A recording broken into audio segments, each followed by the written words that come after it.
샬롬. 하나님 사랑합니다. 여러분 주 안에서 사랑합니다.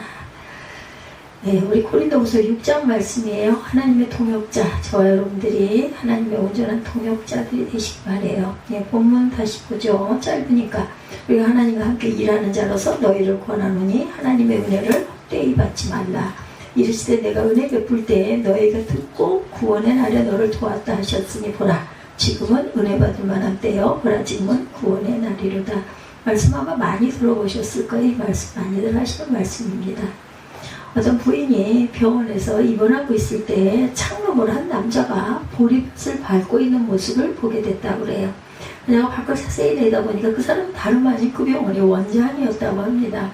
깜짝 놀랐대요. 그 바쁜 병원 생활을 하면서 어떻게 저렇게 보리밭을 밟을 수 있는 여유가 있을까. 예, 병원 일과 환자를 돌보는 일에 분주한 원장이 잠깐 쉬는 시간에 보리밭을 밟고 있는 것은 쉽게 상상하기 어려운 일이었다고 합니다. 그 큰 병원의 원장이 조그만 병원이 아니었던가 봐요. 농부들이 나는 보리밭을 손수 밟는 것을 보고 그녀는 더욱 그 병원을 신뢰하게 되었다고 그래요. 이렇게 지극히 작은 일에까지 최선을 다했던 그 원장은 목사고 신학자고 의사이고 음악가이기도 했던 슈바이처 박사였다고 하네요. 네, 한 번은 누군가 슈바이처 박사에게 당신은 왜 의사가 되었습니까? 이렇게 물었다고 그러죠. 그는 나는 말로만 사람을 감동시킬 수 없기 때문입니다 라고 대답을 했다고 그래요. 예, 어때요? 의사가 되면 병을 고쳐주니 얼마나 고맙고 감사하겠어요. 그렇죠? 어떤 유익한 말일지라도 실천이 따르지 않은 일은 죽은 일이라는 거예요. 그래서 우리가 삶 속에서 우리 모습이 주님의 모습을 담게 해야 되는데 쉽지가 않죠. 예, 제 많은 맡은 말들을 많이 하는 사람들이 많아요. 설교, 강연, 세미나, 각종 회의 등 말은 홍수를 이루고 있는데 말을 실천하는 경우가 지극히 드물다. 좀 보기에 되게 고상품이 있어 보이는 사람이 가까이 하다 보니까 와, 저런 면이 있어 실망하는 일이 많죠. 예, 우리 그 성도들 크게 다를 바가 없어요. 그래서 사람들이 기독교 성도들에게 말은 잘한다 이런 맹소들을 많이 하죠. 우리는 하나님의 일꾼으로 실제 말보다는 행함이 있어야 되겠다. 본문에 바울사도가 오늘 고린도 교인들에게 은혜 받을 것을 강력하게 권고하고 있어요. 지금은 은혜 받을 때요 라고 얘기를 하고 있죠. 하나님과 함께 일하는 자로 너희를 권하노니 하나님의 은혜를 헛되이 하지 말아라. 내가 은혜 베풀 때 너에게 듣고 구원의 날에 너를 도왔다 하셨으니 지금은 은혜 받을 만한 때요, 지금은 구원의 날이로다. 1~2절 말씀입니다. 고린도 교회는 바울이 심혈을 기울여 개척한 교회로 좋은 교회를 상징했는데 바울이 떠난 다음에 거짓 선지자들의 충동질을 해서 분열의 위기를 맞이한 이런 때입니다. 미혹에 빠진 고린도 교인들은 그렇게 존경하는 바울을 비난하고 이제 없으니까 눈에 보이지 않다 보니까 다른 세력에게 빠지게 되죠. 심지어는 그의 사도권까지 의심하는 것을 서슴지 않게 됩니다. 이런 소식을 접한 바울은 마음이 너무나 안타깝고 아팠겠죠. 바울은 고린도 교인들이 자기를 비난한 것이 가슴 아픈 것이 아니라 막 나기 시작한 그들의 믿음의 싹이 말라 타버려서 없어져 버리지 않을까, 죽어버리지 않을까 염려로 괴로웠던 거겠죠. 그래서 저는 그들을 향한 뜨거운 사랑과 열정을 가지고 은혜 안에 바로 설 것을 이렇게 고린도 전후서를 통해서 아주 호소합니다. 자신을 배신하고 비난하는 사람들을 뜨거운 가슴으로 포용하는 바울은 참으로 위대한 사도이죠. 나를 나쁘다고 비난하는 사람을 이렇게 자꾸 감싸고 사랑으로 오랫동안 계속해서 품어나가는 거 쉽지 않습니다. 고린도전서 13장에서 가르친 사랑을 이제 그는 몸소 행동으로 보여주고 있죠. 이렇듯 진실된 하나님의 종 바울의 간절하게 권면하는 말씀을 듣는 우리도 다시금 하나님의 은혜 안에서 새로움을 입는 저와 여러분들이 되시기 바라요. 첫째, 우리는 하나님과 함께 일하는 자, 동역자들이다. 28세 목사 안수를 받고 군목으로 입대하신 분의 이야기입니다. 군대를 가가지고 보니까 군대라고 하는 건 그 나름대로 특수사회로 아주 계급사회이죠. 모든 것이 계급으로 결정되기 때문에 상사였었던 아버지가 이제 육사를 졸업하고 소위로 임관하는 아들에게 격려를 할 수밖에 없었던 그러한 세계가 바로 군대 사회다. 이럴 수도 있을 거예요. 그렇죠? 마주치게 되면. 목사가 되어서 중위 계급을 달고 3,000명이나 되는 군대 조직 속에서 복음을 전하는 일 쉽지 않으셨을 거예요. 이분이 이렇게 힘을 하신 것 같습니다. 항상 마음속에 나는 하나님의 일꾼이다 이런 자부심들을 가지고 어떤 사람에게도 담대히 복음을 전하려고 애를 쓰셨다고 그래요. 그때 설교하시는 거를 들었던 어린 그 아이가 있었어요. 장성급들과의 좋은 관계를 맺고 그들을 신앙의 세계로 인도할 수가 있었던 장성 되시는 그분, 그것은 모두 하나님의 일꾼이라는 자부심 덕택이었다 이런 말씀을 하셨다고 합니다. 그러니까 이분이 어린 날 이런 모습을 보면서 굉장한 은혜를 받으셨던 것 같아요. 그리고 나서 이분도 또한 목사가 됐죠. 전역을 하고 목회를 해오면서 이런 자부심을 한시도 잊어본 적이 없다고 그래요. 이런 자부심이 있지는 않지만 교만으로 나타날 수 있고 스스로 경계를 하면서도 나는 하나님이 함께 하시는 사람이다 라는 생각을 하면서 늘 마음이 뿌듯했다고 그래요. 이런 자신감이 있어야 합니다. 이사야 41장 10절입니다. 두려워 말라 내가 너와 함께하니라 놀라지 말라 나는 내 하나님이 됨이라 내가 너를 굳세게 하리라 참으로 너를 도와주리라 참으로 나의 의로운 오른손으로 너를 붙들리라. 아마 익숙하실 겁니다. 얼마나 위대한 말씀이죠. 자신감이 있는 또한 나를 보호하시는 하나님을 항상 마음에 품고 가는 그런 모습이죠. 하나님의 손이 나를 붙드시고 굳세게 해주시겠는데 내가 두려울 게 있겠느냐. 그러기에 하나님의 일꾼인 우리 모두가 어떤 경우에도 비굴하거나 두려워할 것이 없다. 제가 그 여름성경학교 금포구의 얘기를 아까 잠깐 했어요. 그랬을 때 정바울 목사가 그런 얘기를 하더라고요. 잠깐 어디를 가면서 내가 거기가 이렇게 돼서 이제 차도 또 편하게 못 세우면 어떡하지 그랬더니 그래봐야 뭐 며칠이 아니겠느냐 하면서 이 얘기를 하시는 게 좀 마음에 귀에 와서 닿았습니다.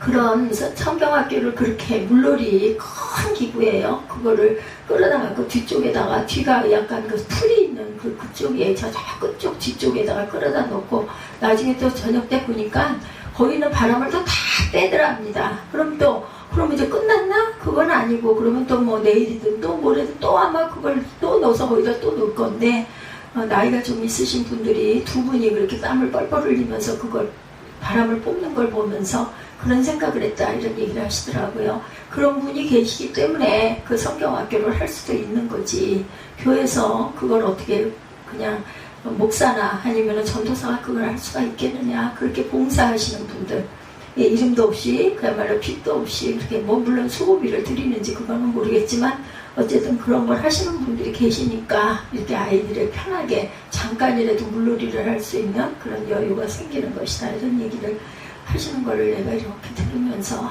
참 부럽다 하는 생각이 들더라고요.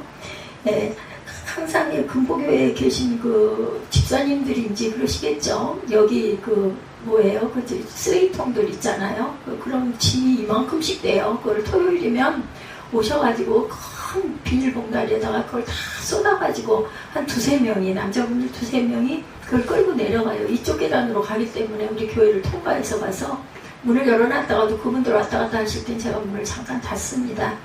그런 생각을 해요. 또 여자분들 그 식당에서 열심히 섬기시고 수고하시는 집사님들, 권사님들도 계시잖아요. 참 금포교회가 저렇게 서서 있기까지 저런 분들 뒤에서 이렇게 애쓰고 수고하시는 분들이 있기 때문에 이렇게 유지가 되는 것 아니겠나. 참 은혜다 하는 생각이 들더라고요.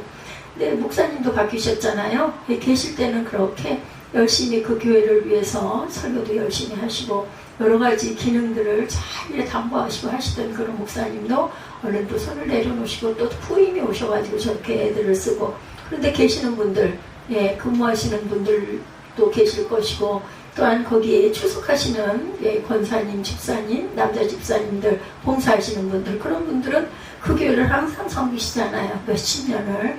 그러니까 목회자들은 바뀌어서 가도 그죠? 거기 계시는 분들, 성도님들은 그렇게 오랫동안 돌아가실 때까지도 그 교회를 섬기기 때문에 거의 집보다도 어쩌면 더 의미가 있고 마음이 가는 그런 장소, 사랑의 하나님이 계시는 곳이기 때문에 참 보기가 그런 모습은 참 보기가 좋구나. 제가 그런 은혜를 받습니다.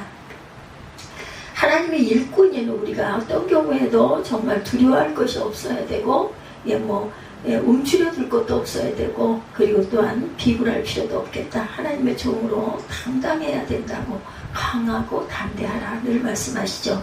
그렇다면 하나님의 권위를 자기의 것으로 알고 마음이 교만해지거나 그것을 자신의 욕심을 채우는 도구로 절대로 사용해서는 안 된다. 오직 하나님의 복음을 위해서 사용할 줄 알아야 되고, 내적으로 자신감이 충만하여도 사람을 대할 때는 항상 온유하고 겸손하게 그런 자세를 지닐 수 있어야 한다. 근데 우리가 외부에서 보는 그런 그 중직자들 보면은 안 그렇잖아요. 그래서 그런 것 때문에 상처받는 분들이 많아요. 그래서 정말 부드러운 경우는 상처를 낼 수가 없죠. 부드러워져야 한다는 거죠. 바울은 예수 그리스도를 만나고 사도로 부름을 입은 다음에 자신이 달려가야 할 길과 사명을 한시도 잊지 않았습니다. 환난과 궁핍과 곤란감에 맞은 그런 그 갇힘과 요란한 것과 또한 수고로움과 자지 못함과 먹지 못함 등을 견딜 수 없는 고통을 수도 없이 받았지만, 그런 자신이 하나님과 함께 있다고 믿는 그 믿음으로 이 자신의 일꾼의 그 자리를 확실한 믿음으로 어려움을 이겨냈던 그런 바울. 그래서 수천 년이 지난 지금도 그분의 말씀이 살아서 역사를 하죠. 하나님께서 주신 말씀들이. 만일 우리가 하나님과 함께 일하는 사람이라고 한다면 이 세상에 어떤 것도 두려워할 것이 없다. 그래서 논문도 마찬가지고 책도 마찬가지죠. 사람은 저자는 돌아가도 그 아주 베스트셀러들은 오래오래 간직도 되고, 특히나 성경 같은 경우는 수천 년이 내려와도 우리가 그 성경을 귀하게 여기는 이유입니다. 우리 인생은 가요. 근데 자연은 그대로 있더라고요. 보면 저도 그걸 늘 느낍니다. 그 모든 것을 능히 이겨낼 수 있는 그런 믿음, 단단한 믿음들이 있어야 한다. 주님의 사람에게는 가난도 질병도 환난도 어떤 역경도 문제될 것이 없다. 하나님이 나와 함께 하시니 내가 이 땅에 있으나 돌아가나 무슨 상관이겠느냐. 마음의 평강과 확신이 가장 중요하죠.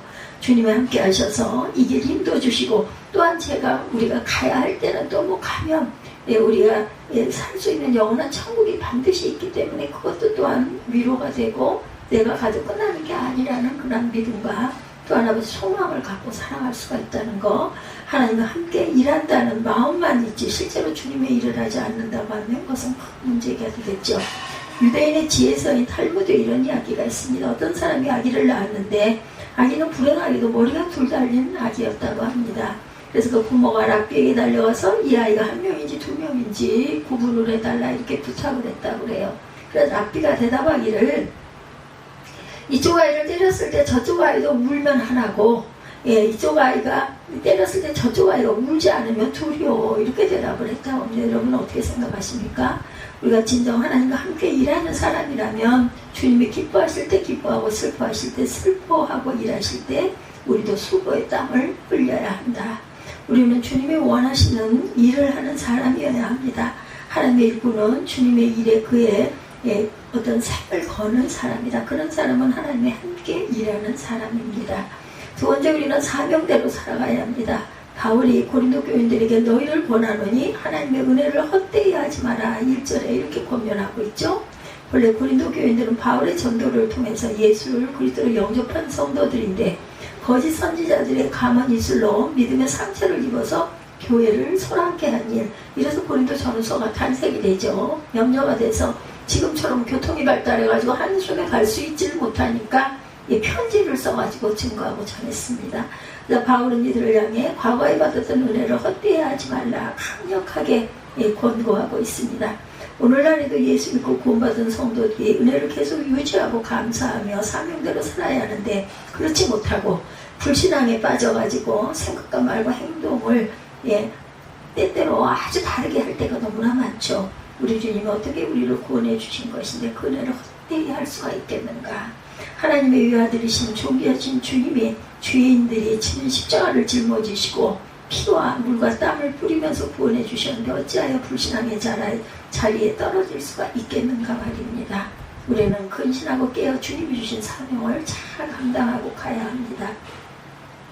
늙은 노벨이 어느 날 아침 신문을 펼쳐들고 깜짝 놀랐다고 그래요. 조간신문 1면에 알프레드 노벨이 사망하다 이런 큰 기사가 제목으로 떠 있었답니다. 나는 살아있는데 얼마나 놀랬겠어요. 그렇죠? 그 기사의 내용은 죽음의 사업가, 파괴의 발명가, 다이너마이트의 왕이 죽다 이렇게 기록되어 있더랍니다. 물론 그 기사는 불란서한 기자가 동명이인의 죽음을 잘못 보도한 것이었다고 그래요. 그렇지만 노벨은 이 사건으로 아주 큰 충격을 받습니다. 자기가 세상을 떠나고 나면 사람들이 자신을 어떻게 평가할 것인가를 생각하게 됐다고 그래요. 그런 자신의 일생을 죽음의 사업과 파괴하는 발명가로 끝내고 싶지가 않았다고 합니다. 결국 그런 자신의 거대한 재산을 바쳐서 평화와 번영을 목적으로 하는 노벨상을 마련하게 되는 기틀이 됐다고 그러죠. 우리도 죽고 난 다음에 하나님의 심판대 앞에 설 것을 생각할 줄 알아야 합니다. 잘하였도다. 착하고 충성된 종아, 내가 작은 일에 충성하였으면 내가 많은 것을 내게 맡기리니 내 주인의 즐거움에 참여할지니라.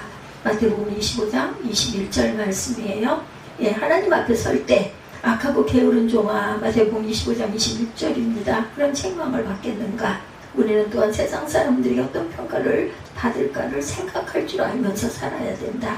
부끄럼 없이 살아서 후대에 기쁨을 주는 조상이 되어야 되겠죠. 그러기 위해서 우리는 하나님의 은혜를 헛되이 받지 말고 하나님 주신 사명을 잘 감당하고 가야 합니다. 하나님 우리 각자에게 사명을 주셨어요. 내가 무슨 사명, 나 예수 믿기도 온전치도 못한데 그렇지만 하나님께서는 분명히 여러분들에게 각자가 해야 할 어떤 몫의 믿음의 그런 계보를 주셨어요. 사명의 형태와 분량은 다를 수 있겠지만 사명이 없는 그리스도인은 아무것도 없다. 아까도 잠깐 제가 설명드렸지만 식당 봉사하는 일, 쓰레기 작업하시는 분들, 이런 분들은 한결같이 그 일을 하시죠. 이것도 사명입니다. 어떻게 보면 교회 환경을 깨끗하게 하려고 하는 거 눈에 보이지는 않고 드러나지는 않지만 하나님이 보시잖아요. 어제도 잠깐 대화하는 중에 이중인격을 가지고 겉으로는 척척하면서 뒤에서는 막 눈을 기고 하는 이런 거 다 보이는데, 우리 눈에도 보이는데 자세히 그 사람 보다 보면 보이는데 하나님이, 영이신 하나님을 모르시겠느냐고요. 제가 그런 일을 조금 당하다 보니까 그런 마음이 들어요. 저분 나이가 저만큼 되셨으니 곧 천국 갈 건 천국을 가셔야 할 텐데, 권사고 집안 대대로 예수 믿는 가정이라고 하면 당연히 가야 될 텐데 저런 마음밭을 가지고 내가 아는데 하나님은 모르실까, 이런 마음이 들더라고요. 참, 그래서 우리가 누가 보나 안 보나 항상 두 마음을 품지 말아야 합니다. 사명이 없는 그리스도인은 아무도 없다는 거, 단지 우리가 그 사명을 깨닫지 못하고 있을 뿐이라는 거. 그러나 사명을 깨닫지 못하고 사는 인생처럼 또한 불쌍한 사람은 없습니다. 하나님 은혜를 주셨는데 귀찮다고, 아니 내가 무슨 상관이야, 그냥 예배나 그냥 일주일에 한 번씩 드리고 11조 하면 되지, 이런 분들 굉장히 많죠. 그래서 교회가 작은 교회, 가난한 교회, 눈에 딱 띄는 교회는 안 간다고 그러죠. 부담이 되기 때문에.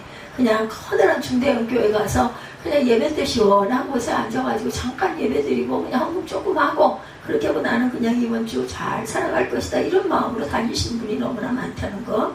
그렇게 해서는 안 되겠죠. 예수 그리스도의 십자가의 은혜로 구원받은 하늘나라에 들어간다 해도 거기에 아무런 하늘의 상급을 기대할 수 없다.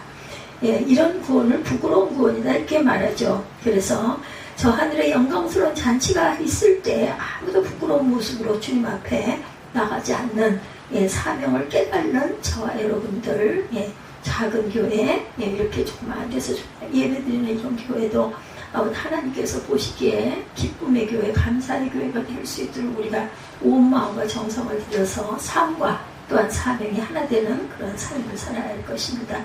내가 이 세상 살면서 어떻게 하나님을 위해 살 수 있을까, 무엇으로 하나님께 영광을 돌려야 할까 늘 기도하고 생각하면서 사도 바울처럼 평대를 향한 다름질을 꼭 할 줄 알아야 되겠다. 무엇이 됐든 아무리 작은 부분이라도 한 번밖에 없는 인생을 우리는 주님을 위해 생명을 드릴 줄 알아야 돼. 왜냐하면 우리는 죽을 생명이 아니잖아요. 한 번은 문을 열고 들어가긴 해야 합니다. 그게 조금 두려움으로 올 수도 있어요. 그죠? 그렇지만 우리가 믿음이 완전하다면 어떻게 이 땅에 있든 하늘을 가든 장막은 꼭 한 번은 우리가 통과해야 될 그런 길이니까 두려워하지 말고 겁내지 말고 우리 하루를 최선을 다해서 하나님 보시기에 온전한 삶을 감당하는 저와 여러분 되시기 바랍니다. 세 번째, 우리는 지금 주님을 위한 일을 하러 나아가야 할 때다. 우리가 예수를 믿은 지 많은 시간들이 지났어요. 5년, 10년, 15년, 20년, 그렇죠? 아니면 50년 세월이 지난 분들도 있습니다. 그러나 주님을 위해서 한 일을 잘 생각이 나질 않죠. 지금도 우리는 하나님의 은혜를 입고 있으면서도 하나님의 은혜에 보답을 하지 못하는 부분이 너무나 많아요. 목회자지만 하나님의 말씀대로 살아야 하고 목회자만 사명 감당하는 책임이 있는 것이 아니다. 우리 모두는 다 같은 제사장들이에요. 그렇죠? 신약이 되면서. 그것은 우리 모두에게 주어진 책임이라는 거. 근데 우리는 자기 가정이나 직장 일이나 사업에는 최선을 다하면서 하나님이 원하시는 일에는 과연 얼마나 내가 마음을 함께 쏟았나. 우리는 각성할 줄 알아야 되고 회개할 줄 알아야 합니다. 이 자리에 우리의 과거를 일신하고 그리스도 안에서 새로운 삶 보라 이제는 새로운 피조물이다 말씀하셨죠. 네, 지금은 은혜 받을 만한데요. 지금은 구원의 날이로다. 오늘 본문입니다.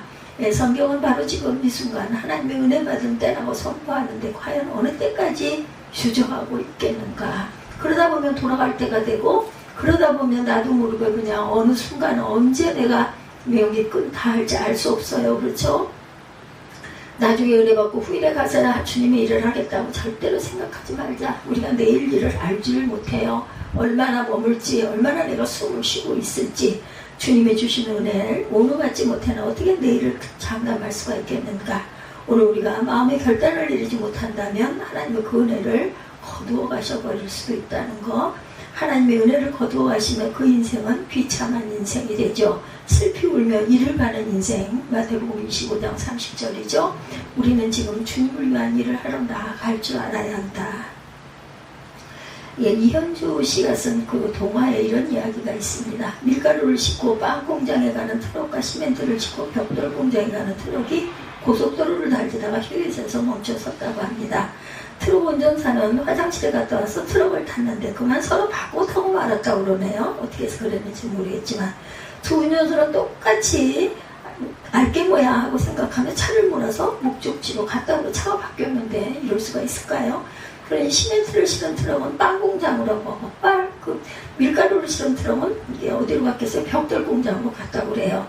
공장 기술자는 알게 뭐야라고 말하면서 빵 반죽에 시멘트를 붓고 벽돌 반죽에다가 밀가루를 쏟아 부었어요. 이게 되겠습니까? 거기서 나온 빵이 가정에 배달되고 벽돌은 집 짓는 대로 배달이 되었다고 그래요. 어떻게 되었겠어요? 예. 집이 무너지고 사람들은 이빨이 부러진 채 배를 움켜쥐어야 했다. 이게 뭐 하나의 그 비교 상징이겠지만 우리가 하나님의 일을 내가 알게 뭐야 하는 식으로 견디면 하나님의 일은 어떻게 되겠는가? 하나님의 구원의 역사가 멈추어버리고 말지 않겠는가?